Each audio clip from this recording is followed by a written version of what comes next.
बाक्सानि भारत भुटान सीमा ओनसोलाव मैदेर आरो मानसिनि गेजेराव दाङाबाजिया सोलिगासिनो दं।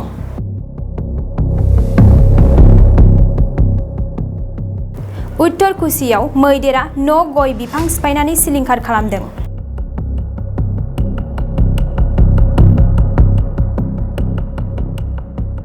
बाक्सा जिल्लानि भारत भुटान सीमा ओनसोलाव मैदेर आरो मानसिनि गेजेराव नांज्लायनाया सोलिगासिनो दं।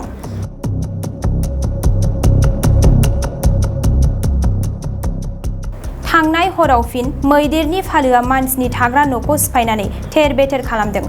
बाथाबारि हाग्रा मावख'नि सिङाव थानाय उत्तर कुसियाव हरनि समाव बे जाथाया जानो मोन्दों।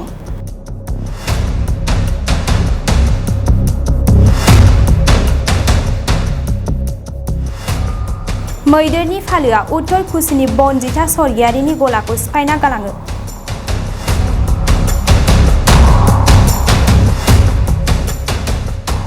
मोनथिनो मोननाय बादिब्ला आदार नागिरनानै हाग्रानिफ्राय ओंखारबोनानै ओनसोलफोराव हाबफैनाय मैदेरनि फालोआ हरसे उत्तर कुसियाव हाबनानै बनजित स्वर्गियारिनि गला न' सिफायनायजों लोगोसे थाग्रा न'खौबो सिफायनानै थेर-बेथेर खालामो।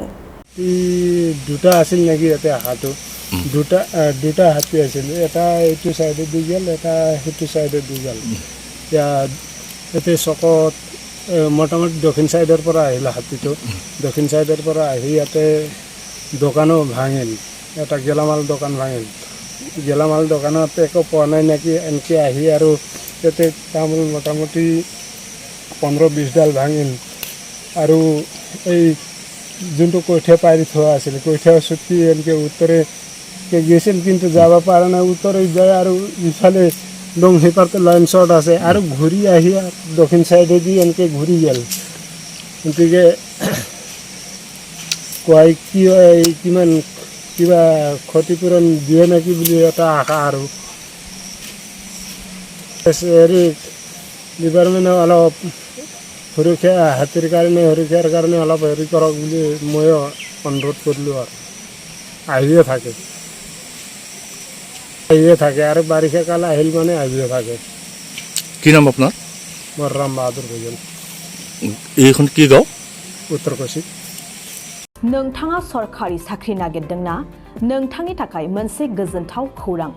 नोंथांनि थाखाय दं एडुकेट पइन्ट, जेराव नोंथाङा सोलोंथाइ लानायनि गेजेरजों सरखारि साख्रिनि गुबुन-गुबुन रोखोमनि गोब्राब आनजादफोरखौ उथ्रिसारनो हागोन आरो गावनि आथिङाव गसंथानो हागोन। बे एडुकेट पइन्टआव नोंथांमोना SSC, bank PO, bank clerk, bank SO, UPSC, एफएससि, डिफेन्स, रेलवे, स्टेट इन्सुरेन्स, एएअ, एडिअ एसिस्टेन्टजों लोगोसे स्टेट लेभेल जब आरो माखासे सरखारि साख्रिनि आनजादाव गोनांथि जानाय आयदाफोराव सोलोंथाइ लानो हागोन। मख'नो गोनांदि बे सोलोंसालियाव साख्रिनिल' नङा, बेयाव एमबिए आरो सैनिक स्कुल बायदियाव एडमिशननि थाखाय एन्ट्रेन्स होनो थाखायबो सोलोंथाइ लानो हागोन। बे सोलोंसालियाव गाहाम थाखो खथानि सुबिदा दं आरो सम मथे नोंथांनि सोलोंथाइखौ बे सोलोंसालियाव होनाय जागोन। बेखौबो मिथिनांगोन दि बे एडुकेट पइन्टआव सोलोंथाइ लानानै बावैसो 2021-22 इं मायथाइनि एसएससि जिडिनि आनजादाव गासै 11 सा सोलोंसाफोरा उथ्रिसारनो हादों।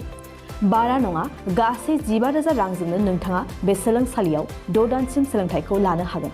बे सोलोंसालिया क'क्राझार, बरपेटा रड, गवालपारा आरो बङाइगावआवबो दं। क'क्राझाराव सोलोंथाइ लानो गोसो गुदुं जानाय सुबुंफोरा 70020263133 9101536360 70020263133 9101536360